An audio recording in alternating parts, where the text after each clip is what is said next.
ధనురాశి వారికి అకస్మాత్తుగా ఈ వారం ఆదాయం ఏదైతే ఉందో అది మరింతగా తగ్గడం, దీనివల్ల వీరికి ఆశనిపాతంగా గడుస్తుందని చెప్పవచ్చు. ఇక ఆశయాలు సాధించాలన్న పట్టుదల ఉన్నప్పటికీ కూడా ధనురాశి వారిని వెనక్కి లాగే వారి సంఖ్య కూడా అధికంగా ఉంటుందని కూడా చెప్పవచ్చు. అనుకున్నటువంటి కార్యక్రమాల్లో అవాంతరాలు ఎదురై వీరి సహనాన్ని పరీక్షిస్తాయని చెప్పవచ్చు.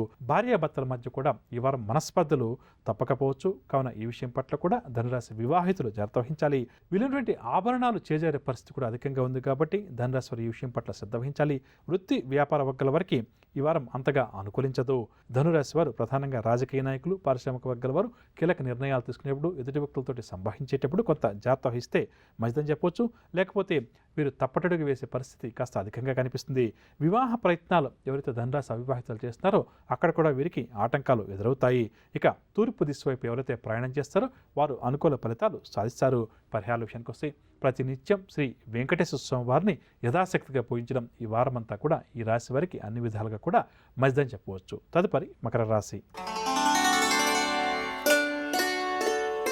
మకర రాశి వారికి ఈ వారం ఎంత వద్దనుకున్నా కొన్ని రకాలైనటువంటి ఈతి బాధలు ఎదురవుతాయి, సమస్యలతో కూడా ఎదురవుతాయి. ఈ రెండింటితో కూడా వీరు ఈ వారం సహవాసం చేయాల్సి వస్తుందని చెప్పవచ్చు. వీరికి ఇష్టం లేకపోయినప్పటికీ కూడా సోదరుల యొక్క ఒత్తిడికి వీరు కొంతవరకు తలవంచక తప్పదు. ఇక వాహనాల విషయంలో కూడా ఈ వారం మరింత అప్రమత్తంగా మెలగడం చాలా మంచిది. కొన్ని ప్రమాదాలు జరిగేటువంటి పరిస్థితి కూడా అధికంగా ఉంది. కావున మకర రాశి వారు వాహనాలు నడిపేటప్పుడు జాగ్రత్తగా ఉండటం, భార్యాభర్తల మధ్య ఏకాభిప్రాయం లేకపోవడం వల్ల సరైన సమయంలో సరైన నిర్ణయాలు తీసుకోలేక ఈ వారం వీరు ఇబ్బంది పడతారు. సంతాన పరంగా కూడా కొంతవరకు ఇబ్బందులు ఎదుటి వ్యక్తుల చేత కానీ, కుటుంబ సభ్యుల చేత కానీ మాట పడాల్సి కూడా వస్తుంది. కావున సంతానం విషయం పట్ల కూడా జాగ్రత్త వహిస్తే మంచిది. ఆరోగ్యపరంగా ముఖ్యంగా చర్మ సంబంధిత రుగ్మతలు ఈ వారం ఈ రాశి వారిని బాగా బాధిస్తాయి. కొన్ని ముఖ్యమైన కార్యక్రమాలు మధ్యలోనే విరమిస్తారు. వృత్తి వ్యాపార వర్గాల వారు ముందుకు సాగకపోవడం వల్ల, మంచి వ్యాపారాలు సాగకపోవడం వల్ల కొంతవరకు ఈ వారం అధైర్యపడతారు. కానీ పట్టుదలగా వ్యవహరిస్తే మాత్రం కొంతవరకు వృత్తి వ్యాపార వర్గాల వారు ముందుకు వెళ్ళగలుగుతారు. రాజకీయ నాయకులకు, కళాకారులకు ఎటు తేల్చుకోలేక కొన్ని నిర్ణయాలను వాయిదా వేసుకుంటారు.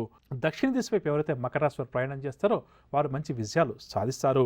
శ్రీ వెంకటేశ్వర స్వామి వారిని ప్రతినిత్యం పూజించడం, విష్ణు సహస్రనామ స్తోత్రాన్ని పారాయణం చేయడం ఈ వారం అంతా కూడా మకర రాశి వారికి చాలా మంచిది. తదుపరి కుంభరాశి.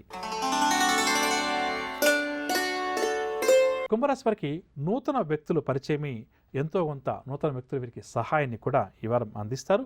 సహకరించడం వల్ల ఏంటంటే కొన్ని ముఖ్యమైనటువంటి కార్యక్రమాలు దిగ్విజయంగా ఇతర వ్యక్తుల సహాయంతో, ప్రమేయంతో పూర్తి చేయగలుగుతారు. అనుకున్న రాబడి దక్కడం వల్ల కుంభరాశి వారు ఉత్సాహంగా, ఉల్లాసంగా ఈ వారం ముందడుగు వేస్తారు. స్థిరాస్తులు సైతం కొనుగోలు చేస్తారు. బంధువర్గం వారు వీరిపై ఉంచినటువంటి నమ్మకాన్ని నిలబెట్టేందుకు కొంతవరకు వీరు శ్రమిస్తారు. ఇంతకాలం చేసిన కృషి కూడా చక్కగా ఫలిస్తుంది, మంచి ఫలితాలను కూడా అందిస్తుంది. శత్రువులను కూడా తమ దారిలోకి తెచ్చుకోవడంలో వీరు ఏవైతే ఆలోచనలు, వ్యూహాలు అమలు చేయాలని చెప్పి అనుకుంటారో వాటిని అమలు చేస్తే తప్పకుండా కూడా శత్రువులు కూడా వీరి దారిలోకి వస్తారు. వాహనాలు, స్థలాలు కొనుగోలు చేయడానికి కూడా గ్రహస్థితి అనుకూలంగా ఉంది. పుణ్యక్షేత్రాలు, ఆశ్రమాలు సందర్శిస్తారు. అమ్మా, అలాంటి వాళ్ళది నిజమైన ప్రేమ కాదు, అది వ్యామోహం. ఎగ్జాక్ట్లీ చిన్నత్త, నిజంగా ప్రేమించుకున్న వాళ్ళు అలా చేయరు. ఎంత మనసు విరిగిపోతే కన్న కూతుర్ని పట్టుకొని మా దృష్టిలో చచ్చిపోయా ఉంటుందా తల్లి? అది సరే అమ్మా, తన కూతురుతో తన మాట అనేటప్పుడు ఆమె మాటల్లో వ్యథ, కళ్ళల్లో బాధ గమనించావమ్మా? పెద్దబాబుకు బర్త్డే విషెస్ చెప్పు కూడా వెళ్ళాం కదా. ఊరికే ఎలా కాలిపోతుంది? మంట పెడితేనో పడితేనో తగలబడుతుంది.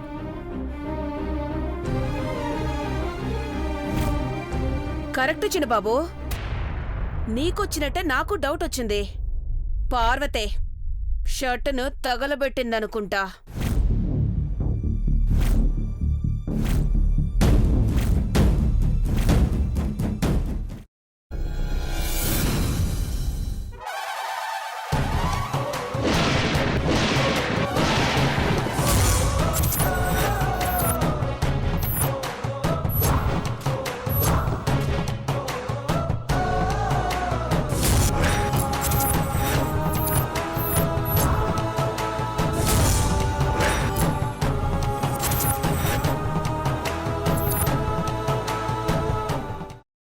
కున్న తర్వాత పొట్టు తీసేసి చాప్ చేసి పక్కన పెట్టుకోవాలి.